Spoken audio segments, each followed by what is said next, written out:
Matagal na dapat nilang ginawa yan. Matagal na rin yung issue dito sa KOJC. Nakita ng bayan kung paano gumalaw ang mga kapulisan sa Davao City at diyan sa KOJC. So, natutuwa ako na meron tayong isang NBI na sumusunod sa batas. Alam nyo ho, respeto lang ng karapatan kasi ang unique dyan, it's a religious organization.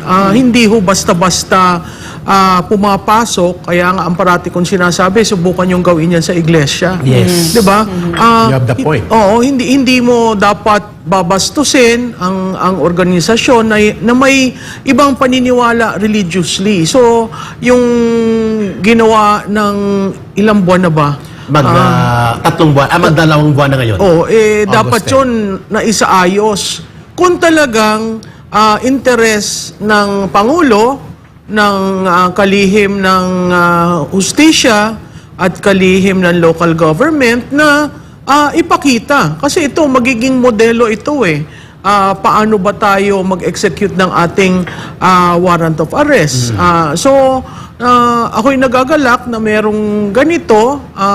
Hindi ko alam kung inaayos na nila ang tungkulin nila. Ano ang basa mo, Malu? Sa tingin ko, medyo maatras. Kasi ang tagal na niyan eh. Maling-mali ang PNP. Alam mo, ang daming operational errors na nangyari dyan sa KOJC. From the attack, to the raid, to the, illegal search, at saka yung pagbaman nila ng checkpoints, no? Biro mo nakatakip ka, wala kang pangalan. Yes. Hindi ho tayo nasa estado ng martial law, hindi ho tayo police state, tayo ay civilian. So, again, ilinalagay natin yan sa hapag ng namumuno sa pamahalaan na ito dahil maling-mali po yung ginagawa nyo. Question. Right off, there's total disregard of rights. This is an administration where they treat the PNP as their private army. Isa yun. Secondly, why select Davao City? I mean, I don't understand that. There are so many problem areas. If you're going to follow si Marbil, ang sinabi niya, yung police to population ratio, ay tingnan ho natin sa Metro Manila, marami ho tayong problema dito. Yun na lang nawawalang mga bata. Hindi ba yung problema? Yung pagtaas ng illegal drugs. Hindi ho ba yan problema? Ang lalaki ng mga volume of drugs na pumapasok. So tapos pupunta ka sa Davao City, alam naman natin na lugar yan ng dating Pangulo at ang mayor dyan ay anak ng dating Pangulo. At totally disregard mo ang local government code, ang PNP, di ba? Ang human rights. Nakakalungkot kasi hindi naman high on crime rate ang Davao City. Exactly. One of the safest in Asia. Yes. So why do you think is Bongbong Marcos doing this? Well, essentially, he wants to control Davao. Yeah. He wants to control the Dutertes. He wants to show to everyone that kami ang may kapangyarihan. Well, essentially, just for them to bow. But they are. But they have to prove it. Well, there's a lot of insecurity there. Isa yun. They may be the one in power, but I think they need to show muscle for everyone to start respecting them. But this is not the way to respect leadership. This is the only way to question them. Yeah. Bakit nyo ito ginagawa? I mean, kita mo yan, pag may investor ka, bumaba, yan ay malapit sa airport eh. Yeah, yes, pag bumaba ka dyan, makikita mo, anong nangyayari sa Davao? Battle zone. I mean, impression ka agad, perception. Magulo dito sa Davao, ay ayoko na mag-invest dito. Lilipat ako. At diba? kita mo, ma'am, naka-standby ang buong traffic sa gitna ng highway. It creates traffic. And in traffic, peace and order, di ba, Davao, wala nga ho yung traffic eh. Diba? Diyan sa area yan. Diba linilipat pa yung ginagawang ang speed 40 lang, hindi 60 kasi walang traffic. So ngayong magkaganyan, diba? Nakakalungkot dahil ang Davao City is one of the most respected LGUs in the country. Exactly, awarded yan eh. Yeah. Sa Galing Puok yata ito sa good governance, no? Sa Hall of Famer na Hall yan of Famer ito. siguro ang appeal na lang natin dun sa mga pulis. Yung mga yan. Alam nyo what is a legal order? Alam nyo what is a lawful order? Sa tingin ko, kayo na rin mismo, kayo ba susunod sa ganyang ginagawa sa inyo? Kaya nga ang parati kong sinabi, kung mali ang utos, stand down. Correct. Huwag niyong sundin. Kasi kung kakasuhan kayo, ang estado ay dapat nasa inyo kasi binigyan kayo ng lisensya to bear arms pero hindi para mang-api ng iba. Yeah. So ito, you really have to stand down. May isa pa akong nakitang ganyan, nakita ng mga kabataan. Yeah. Naglalakad sila, may dalang... Tama. Wala ho tayong martial law dyan. Unless, talagang sinusubukan ng Pangulo na subukan nga natin maglagay tayo ng martial law dyan sa Davao City. Mali talaga itong ginagawa nila eh. Short of saying, at ako'y nagtataka, bakit walang nagsasabi sa kanila na mali ito? Para bang lahat nanunood lang at lahat inaalaw kung ano yung excesses nitong administrasyon na ito? Yun, magandang Who should be punto. speaking out, Malu? Well, lahat ng tao, kahit yung mga senador, kahit yung mga natutuwa ako nagkaroon ng hearing sa Senado Dapat tungkol dun madugtungan sa yun. ano, Oo, 'di ba? Mama Dapat Lo. yung dugtungan. Kasi continuing what they call this? Continuing harassment, continuing sowing fear Yun. to residents. At the end of the day, taxpayers will ask them, are we paying our taxes so they can do that to Yes. KOJC? It's another thing na may problema sila kay Pastor. But it's a totally different thing to harass. And continually, biro mo yung casing na yung ginagawa. Hindi ba yan illegal? Yeah. Kaya nga, ang parati kong tinatawag, nasaan ang Commission on Human Rights? Bakit Nako. hindi lumalabas at nagsasalita? Nasaan ang minority? Di ba? Sa Yes. demokrasya, may minority. Ngayon, wala tayong makitang minority na sinasabi na, sandali lang, I bet you, even sa budget hearing, dapat tanungin sila dyan, Yes. ano bang objective end nyo? Mahuli nyo si Pastor. Dapat may study eh. Gaanong katagal nyo gagawin yung harassment na yan? Gaanong katagal nyo dudurugin ang mga taga Davao City? Dapat yung tanungin. Nakalimutan nating ituro sa susunod na lahi. Kaya nga ang sabi ko, pag nagkikita kami ng mga ka-generation ko, ang sabi ko, tapos na tayo. Siguraduhin lang natin yung susunod na henerasyon natuto sa hindi natin natuto. Alam mo bakit? Kasi busy tayo sa pagtatrabaho at pagsisigurado na meron tayong maiiwan sa ating mga Yes, anak. tama. Dahil busy ka doon, hindi mo natingnan yung civic duty mo sa bayan at nagiging pag-eleksyon lamang, doon ka lang medyo tinitingnan, ano ba? Malapit na ho ang eleksyon, nalarapat na pag-usapan, ano ba ang karakteristik na hinahanap natin sa ating magiging leader? Patuloy pa rin po ba ang nangyayari na gumagastos ang legislative ng pondo na walang liquidation? So, yun, Gusto ho napakalaki nyo yan. ba yan? Pangalawa, patuloy ba ho tayo sa leader na weak? Hindi Itong lang. administrasyon na ito, weak. Hindi mo nga siya nararamdaman eh. Kaya ang daming nagde-decide para sa kanya. Mukhang lulong sa droga ito. Isa pa yun. Yung siguro ang isang reform na kailangan na final balita ko ni Congressman Pulong Duterte, kahapon. yung mandatory na hair follicle exam para sa mga nakaupo At appointed. at appointed at dun sa tatakbo. So gawin po natin 'yan para hindi natin pinagdududahan ng ating Pwede. leader. Bakit? Kasi ngayon ho, ang bali-balita lamang na gumagamit ng illegal drug, ng cocaine, no? Tapos may lumabas na nag-personal testimony na sinabi Eyewitness. na ako'y binigyan. Biro mo, apart from the president, you have the first lady. Asawa niya mismo ang... Then in Nagbibigay. another interview, nakita may 2 anak. So Kasama kung sa- ang iyong inner circle sa pamilya ganyan, impaired judgment ka na nga dahil kailangan kang tumira para ka makapagdesisyon. Napakahirap niyan. Katulad niyan. Yan, kita nila. Hindi naman tayo ang gumawa niyan. RTVM ang nag-shoot dyan. This was April 9 only. At araw ng kagitingan, Araw ng kagitingan. Eric. At Yeah. powder Sabi ko, talaga. ano ba Walang naman boundaries. ito? Kita mo, galit sila, pero wala silang sinasabi. Powder talaga, mamalo. Hindi siya pulbo. Hindi naman nagpo-pulbo ito. Ayan, powder Oo. talaga. So, ikaw, sabi ko nga, nung pinanood ko yan, sabi ko, tama ba ang nakikita ko? Powdery Pinapahiya ba substance. ng RTVM itong Pangulong ito? Kasi usually yan, alam mo yan, Lorraine, di ba? yes. So- Inaayos mo bago Pero wala humarap. kaming ganyang problema kay PRRD. Oo. Kasi hindi siya dramista.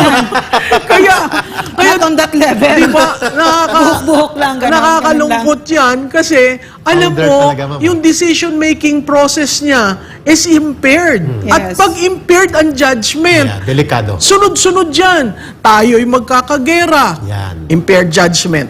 Tayo ay walang pakialam sa droga. Yun. Impaired judgment. Tayo ay walang pakialam sa ginagawa sa Davao City. Impaired judgment.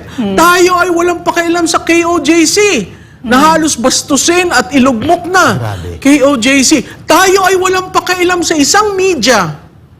Isang media na tumatayo. Yes. SMNI na lang yung tumatayo eh. Sabi nga nung At iba kong mga... binugutay-gutay pa. Sabi nung iba kong mga kaibigan sa media, bakit daw naman ganon? Ba't daw ako appear sa SMNI? Siyempre. Simple lang ho yun. Siya lang nagsasalita eh. Kung Opo. magsalita kayo, a-appear ako sa inyo. correct. Di ba? Parang manunood ba tayo?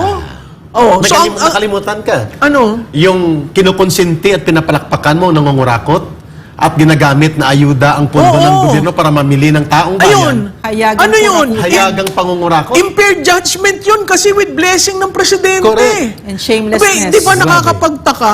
Dati ako nasa gobyerno, merong notice of cash allocation, papel po yun, tapos may saro, papel po yun, bago maging cash. Cash. Ako'y nagugulat ngayon ho, ang dala-dala na bag ay puros cash. Puro cash na. Ay, paano ho yun? Alam mo, Ka Eric, ang survey kasi is a snapshot of a point in time. Okay. So, kailangan nating malaman kailan ba ginawa yung survey. Kung ginawa yan ng June at linabas ng August, ang tawag ho yan sa industriya, panis. Panis. Bakit ho? Stale result. Kasi Stale result. it is true at that point in time. So kung kunyari, June ginawa, Hunyo, totoo nung Hunyo. Pero yan po ay ibang-iba naman sa ground. Yun. Ang survey guides. Hindi ho siya conclusive. Hindi siya dahil yun ang resulta, yun na talaga. Hindi ho. Kaya nga ho may survey at may eleksyon. Yun. Ang eleksyon, mandato ng tao, bumoto. Bumoto. Ito random ang pagpili. So hindi 65 million ang ENYA, ang sample size, yun ang universe, kumukuha lang ng 1,500, ng Yeah. 2,000. Pangalawa ho, napaka-importante sa survey ang framing ng tanong. Paano ba ginawa yung tanong, no? So hindi ka naglalagay ng bias sa tanong kasi pag nakita niya, kung ako yung loyalist, nakita ko yung salitang Marcos, ititik ko yun. Yeah, siyempre. Kasi nag-introduce ka ng bias. But it does not follow na yun ang governance Hindi. interest mo. Oo. Ibig sabihin, katulad nun, pinakita sa atin yung tanong, yung pro-Marcos, actually, ginawa namin yan sa pahayag, pero ang aming term, pro-administration, pro-opposition. Pro-opposition. Bakit ho? Tinitingnan ho namin yung bang bumoto noon na andun pa ba o lumipat na sa undecided. Sa amin hong pahayag second quarter, lumalaki ho yung undecided.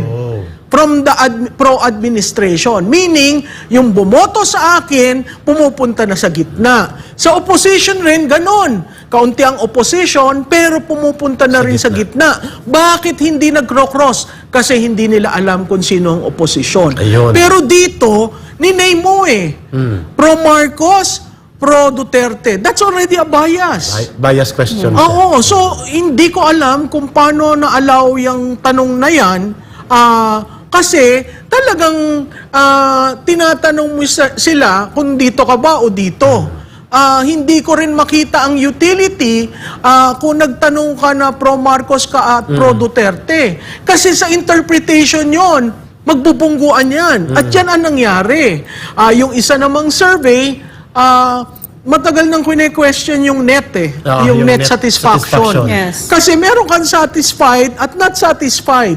Matagal na yan. Siguro mahigit ng 1 dekada, Yeah, no? pinagtatalunan yan Pinagtatalunan yon. Hindi ho kami nagsusubscribe dun sa net. Kahit approval, disapproval, may net disapproval, di ba? Parang na-measure mo na yung polar opposites, Yes. tapos dinidak mo siya to get the net. Yes. Anong utility nun? No? Tama. So, ganun pa man, ang dapat to sa isang survey, rini-release ng buo, hindi piece by piece. Kasi kung piece by piece, tinitingnan mo na kung paano mo i-spin yung balita. Hindi rin ho tama ang nagre-release ka lamang para doon sa top 4 Public officials at wala yung isa at ilalabas mo after. Yun ho, spinning na ho yun eh. Ibig Perception sabihin, war na yan. Inihilot mo at minamanipulate mo ang public Yes. perception. Kaya nga, ang dapat, pag nag-release ka, i-release mo ng buo. At bahala ang taong bayan intindihin kung mali ang intindi na andyan ang survey firms to guide. Yes. Okay? At dapat ho, ako'y nakakuha na nito, pero dapat ho kung kayo'y survey firm at mali ang interpretasyon, i-correct nyo. Kasi ang authority lang ng survey firm, pag nagpa-commission ka, ilinabas mo, ang survey firm can say, oo, totoo, kami ang nag-survey. Pero yung maling interpretasyon ng data mo, kailangan ka. Because you have to be accountable. Kami ho, tinira nung 2 beses, nung 2022. May gumamit na stasyon, binaliktad yung resulta si candidate A, candidate B, pinagbaliktad. I went on board and you corrected told them, you cannot use my data if you're presenting it incorrectly.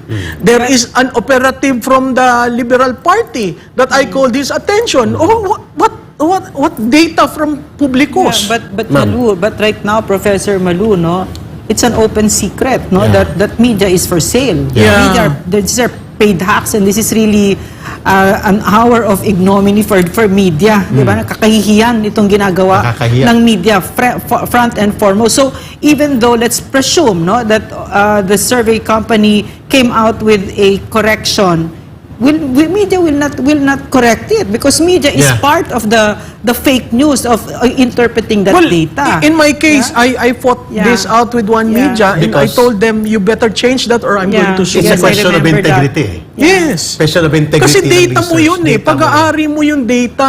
Hindi, pwede tayong mag-iba-iba ng interpretasyon, pwede tayong mag-iba-iba ng analysis, pero yung data itself, may nakita ako na in-headline,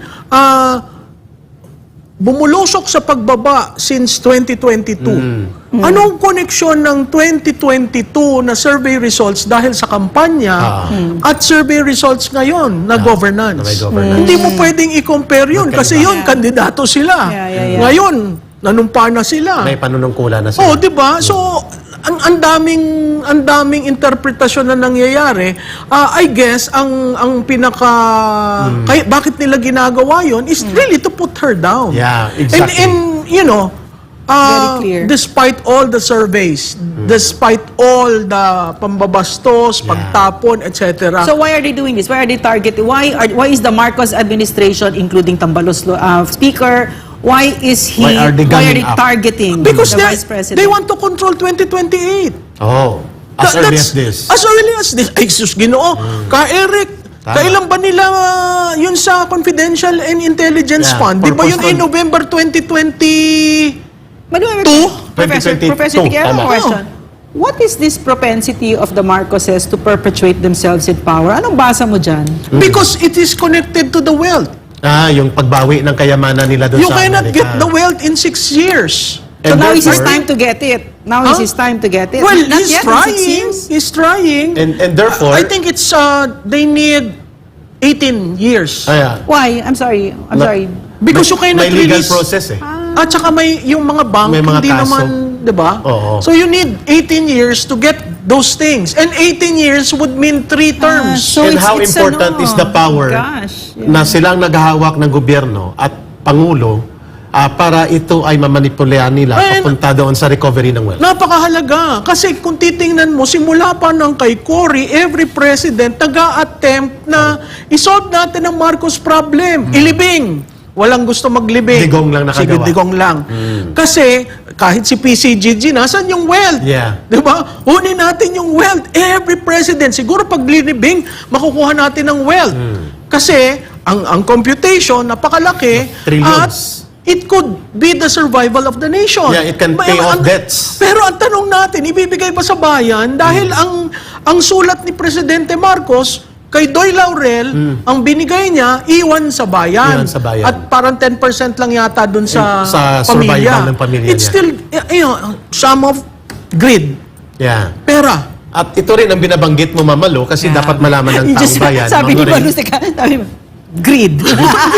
Ang hirap i-explain talaga eh. ito yung binabanggit niya kanina, that there is a pending 203 billion na babayaran ng pamilya Marcos Yeah, there is. sa kanilang, at binanduan sila ng Supreme Oo, Court yung sa civil- estate tax Oo. nila. At hindi ito kinikilala ni Marcos. Just because he is now president, nobody dares to collect from them. Oo. So, ganito kahalagang poder. Yan yung problema. So, kailangan ko control ang aking 2028. Kailangan ko control ang aking 2032. 'Di ba? At saka yung term niya. Ah, okay. Parang it's very consistent doon sa nakita natin na umupo siya pero hindi talaga, walang plano magsilbi. Yeah. Parang wala Well, talaga. lumalabas Nakita natin talaga wala. ganun. Lumabas Oo, talaga. wala. At maagang lumabas, ha? Maagang at ako'y nagpapasalamat at Maaga. maagang lumabas dahil sandali lamang tayo magtsatsaga ng 6 na taon. Age of No. Na information. ganito, ako'y nagpapasalamat at nagkaroon ng Karina, yung typhoon. Na Bulgar. Kasi biro mo ba naman, Monday ka nagsalita, Wednesday binaha siya. bumaha ang Pilipinas. Ano nangyari? Nasa na si 5,500. Tapos ngayon nagtuturuan. Yes. Wala daw master plan. Ay, kung wala hong master plan, isang dekada na ho tayo nagpopondo para dyan sa master plan na yan. Kaya ako nagtataka, parang nag-wash sila ng hands, ang executive, ang legislative. Meron po yan as early as 2003. Meron na pong master plan. Ine-enhance, pinag-aaralan Pati uli. ang geohazard mapping. Oh, ay sus, Hindi Gino, na nila di ba ang ginamit eh. NAMRIA? Oo, NAMRIA. Dati lahat ng local government mandated na Yeah. bumili ng geohazard map. Kasi mahalaga yun. At nung panahon ni Presidente Duterte, ang Cagayan at Marikina dinisil, At hinukayan, pati ang Pasig, lininis. Oo. nilinis nila So yan. hindi yun, wala kaming plano. Hindi ho, may plano lahat yun. Kasi kaya tayo nagbabaha, yung Pasig River and Yeah. the tributaries, hindi Baha. makalabas sa Laguna at saka sa Manila, sa Manila Bay. Bay, binara. Oh, kaya reclamation ba 'yon? Hindi ko No. ho alam. Kaya kailangan parating re-renew si flood control program. At hindi na siya pwede magturo, ma'am, no? Sino? Si Bongbong Marcos Jr. at ang mga alipores niya sapagkat for 2 years, 2022, 2023 hanggang 2024, ang budget niya, Di ba almost 2 trillion. Oo. Almost 2 trillion. Para sa flood control. Wala na si Duterte. Nasa Wala kanya na. Tsaka ang alam mo, hindi Sila ko na maintindihan, nagpatupad. bakit ba tingin kayo ng tingin doon sa kabila? Oo, sila Kayo na. ang nakaupo. Gawin nyo ang dapat yung gawin. Less talk, trabaho. Yun. I have a question. Less talk, Sige, ma'am. more trabaho. Having observed this president for about 2 years, do you think he has the capacity? To go To on work? discharging the functions of Yeah, the president. No, Alam I mo, don't think he's working. I think there's some The- people working for him. Yun. Making the decision. Very dangerous. And then he is only there to do the ceremonial. Ay, wala Agree naman ho ako dyan. tayong king. Yeah. Hindi ho tayo monarchy. Di ba? So, ikaw ang accountable. So you're saying he's not fit to lead? Well, yes, I'm saying he's not fit to lead because I don't see him making the hard decisions. Yeah. I don't see him being there sa KOJC and saying, stop this. I Yeah, do not like illegal what is yan. happening. I don't see him doing that. Yeah. So, who's the leader? In the absence of a leader. Yeah. Di ba? Weak leadership. Yeah. Water finds its own. Correct. Yeah, yeah. So, dahil weak ka, there are others doing the decision.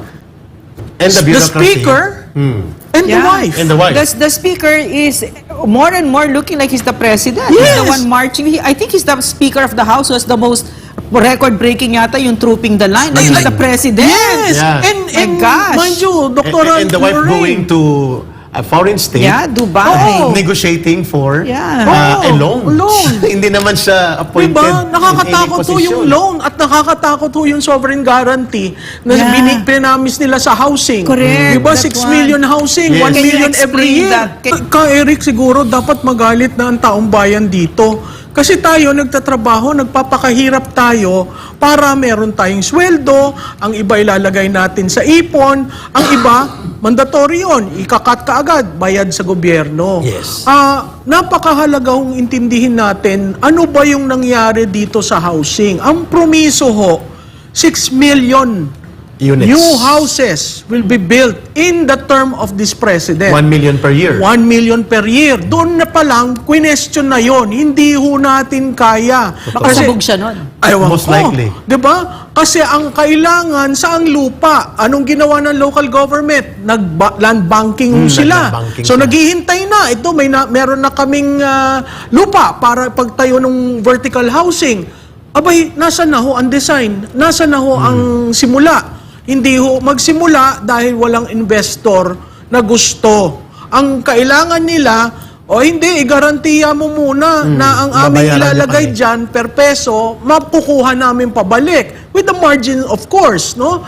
Yan po ang sovereign guarantee. Yes. Yan pong sovereign guarantee ay nagpakatotoo nung panahon ng tatay. Yes. Kung naaalala nyo, nagkaroon ng sovereign guarantee, nagkaroon ng behes loans.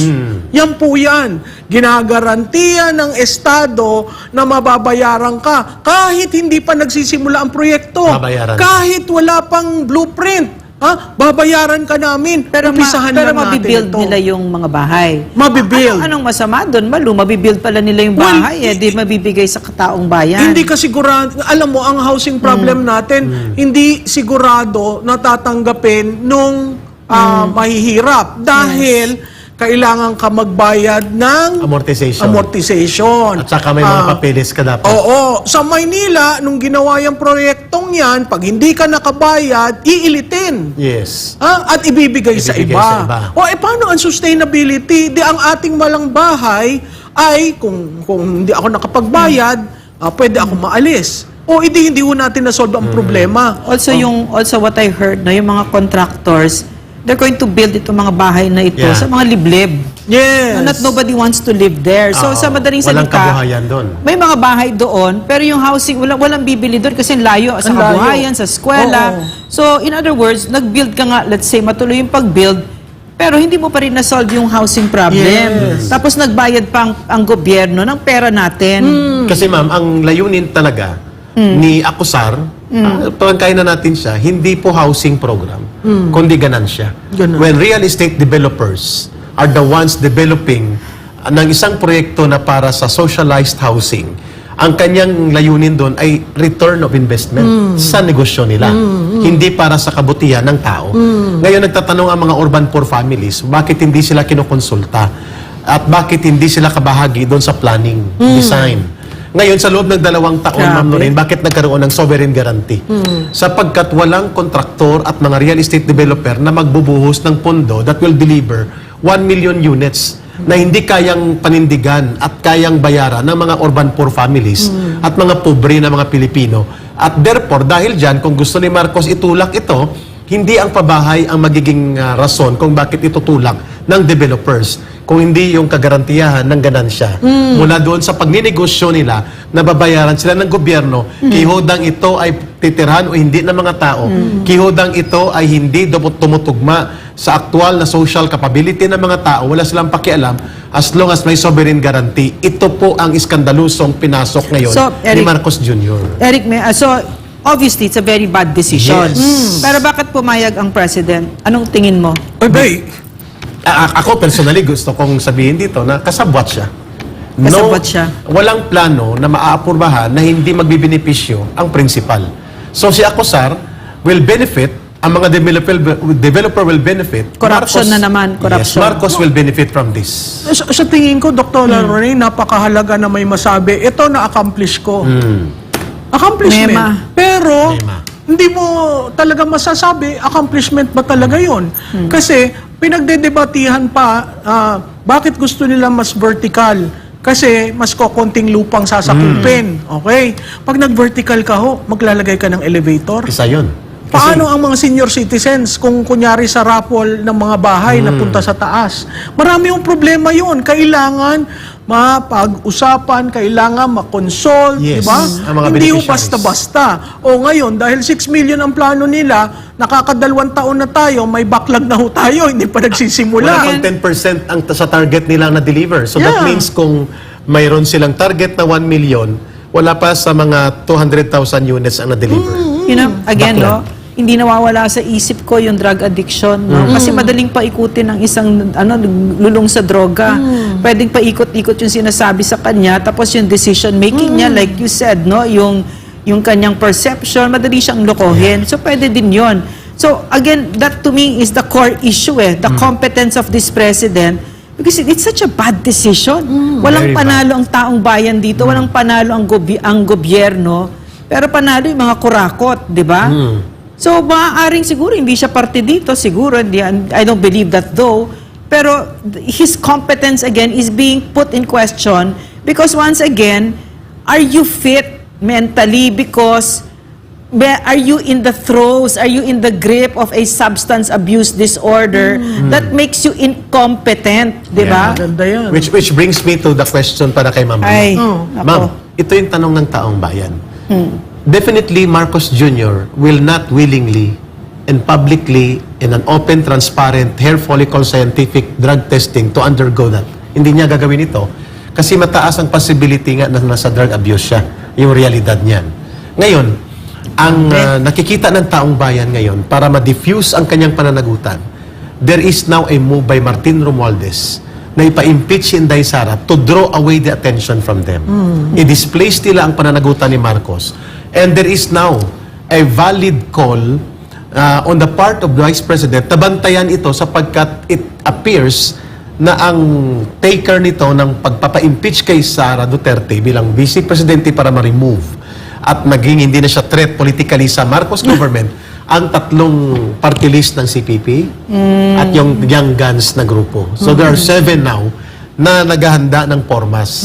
And more than 250 ang pipirma. Ito po nakuha nating impormasyon. On what grounds, Eric? Ang isang ground daw nila is ang corruption sa 125 Corruption. million. Ayun sa confidential. Sa confidential fund. 125 So mukhang inanda nila yung Oh my COA God. report about this na adverse against kay Sara Duterte. And ito ngayon ang isa Yung sa mga magnanakaw na yun, sasabihin nila yun Sila tungkol pa sa ang may Vice ganang President. mag-akusa na Itong mga magnanakaw. 120,000 na Yes. votes, gaganyanin nila ang 32 million na bumoto. Ngayon ang tanong ng taong bayan, Ma'am, saan patungo itong political crisis kung itutulak ito? Eh, sabi nga ni Ma'am Lorraine, si Marcos kasi flower-based lang eh. So, ang nagpapatakbo at kumukumpas ng diskarte ngayon, which is very dangerous ang asawa, at sa kabilang bandang pinsan, and then ang grupo ng kanyang mga advisors na puro din mga inaakusahan ngayon na involved sa drugs at galing sa pamilya ng mga elite na nagkokontrol ng poder at gobyerno ngayon. How do you look at this situation? Kung mangyayari yan ang gagawin nilang pag-atake kay Sara Duterte, questioning now the sovereign power granted by the people, 32 million na bumoto kay Vice President Sara Duterte, where do you look at these things to go kung ipilit nila yan sa House? Eric, sa tingin ko yan magiging flashpoint. Sa tingin ko yan, pag natuloy ang impeachment na yan, ang taong bayan ay mag-aaklas. Ako rin, naniniwala. Bakit? Kasi hindi naman ho talaga, hindi naman ho impeachable yung mga yan. Dahil ang una, makikita mo naman kung ang magpo-file dyan yung mga Party list ng Communist party Party. list ng Communist at saka yung 700 Seven Young Guns. yung Young Guns na nakikita nyo ho everyday nagpe-press release yan, nagpe-press conference, no? Ang lokohan nga yung mga Young Guns are already billionaires. Yes. Kasi yun yung sinasabi So young, na so corrupt. Oo, Yes, na so yung young, sinasabi na 3 taon lang, you stay with me for 3 years and I will make you a billionaire. Sabi ni Martin Romualdez yun, Oo, kumakalat yan. so ikaw, mag-iisip ka, talaga naman pwede sila maging billionaire. Yan, pwede. Pero nakakalungkot dahil alam natin na galing yon sa pondo natin. Sigurado tayo. Na hindi liniliquidate, hindi tinitingnan. So, kung matutuloy ho yung impeachment na yan, sa tingin ko napakahalagang tingnan ng taong bayan. Dahil yan ay political solution to a problem they created. Yes, agree. You know ako. what? If they accept Agree. that billion, that's what you call blood money. Yeah. May balik yan sa inyo. Oo, yeah. So, do you want to be like Bongbong Marcos? Yeah, he's president, but look at him. Yeah. No, lulong sa droga and look at his children. No, if we were to believe Cathy Binay, I would not exchange my life for that guy there. No, so ang sabi ni Robin Williams, no, cocaine was Cocaine. God's way of telling me I had too much money. Yeah. And I meant that to the Philippine reality. Cocaine is God's way of telling this kurakot na mga magnanakaw that you've stolen way too much blood money from the people. At ang maganda doon sa sinabi mo, Ma'am Malu, yung pagiging bilyonaryo nito mga kongresistang kawatan na to, ay sisingilin ng taong bayan sa Oh, kanila. yeah. to. At Yeah. ito ang gagatong, Yeah. I think, sa katinuan ng mga nasa security sector not to remain silent anymore. Yeah. Na ginagahasa ng bansa, ginagahasa ang kaba ng bayan, inaalipusta ang mamamayan, at nagpapakasasa sa yaman at ganit sa gahaman sa kapangyarihan at pondo na walang gagawin ni isang boses, ang Armed Forces of the Philippines at ang mga general at ang mga leaders ng gobyerno na nakakakita nito. Pag hindi nila ginawa ang tungkulin nilang pangalagaan ng mamamayan, yun ang binabanggit ni Ma'am Malu, will you prevent people na mag-uprise? Mag-alsa, Pwedeng magbangon? patanong. Siguro, just Yeah. to add, no, basic yung tanong eh. Ano bang purpose mo sa buhay? Yun. Anong purpose mo? Ikaw, Pilipino. Anong purpose mo sa buhay? Anong purpose ko? Anong purpose ng mga leader na inelect natin? Exactly. Hindi ba para maayos ang bansa? Hindi ba para tayo, dire-diretso tayo sa ginagawa natin sa ating mga pamilya at hindi tayo nagwo-worry? Yung social contract, di ba? Sa social contract theory, nagbibigay ako ng aking mga karapatan sa iyo, Estado, para mo magawa yung kailangan mong gawin sa taong bayan. So kung ano ang purpose mo, paulit-ulit nating itanong, ikaw speaker, anong purpose mo sa buhay? Ikaw presidente, anong purpose mo sa buhay? First Lady, anong purpose mo sa buhay? Ang purpose nyo ba sa buhay para magtamasa ng malaking pondo at magkaroon ng perpetual na pag-upo dyan sa mga trono nyo? Yung ba ang purpose ninyo? Kasi kung hindi ho yun, hindi dapat tayo nag-e-end ng ganito. Malapit na tayo sa precipice eh. Malapit na ho tayong mahulog. Oh? You know what, Maluno, your Yeah, question, your question, those are very valid questions. What's your purpose, di ba? But I think that soulless people will not understand that question. Siguro pag tinanong mo yung mga lulong sa droga, ang purpose mo ba? Nakita natin ngayon, itong kawalangyaan ng gobyernong ito. Kapag ka ba tinanong mo sa kanila yan, ay ang purpose mo ba ay magkamkam ng pera? Sagutin sa'yo, oo. Ganun, di ba? Wala na silang konsensya. Malo yun yung nakikita ko. Yung gusto kong tanungin sa inyo, kahit ikaw, Eric, no? Mga kababayan natin. Before that question, no? In other words, they're no longer my concern. That question ought to be asked to the Filipino people. Yeah, of course. No? Also, I admire the AFP. Here in PNM, that's our record. No? Talagang mahal namin yan. We acknowledge, we respect. But I don't know, lately, no?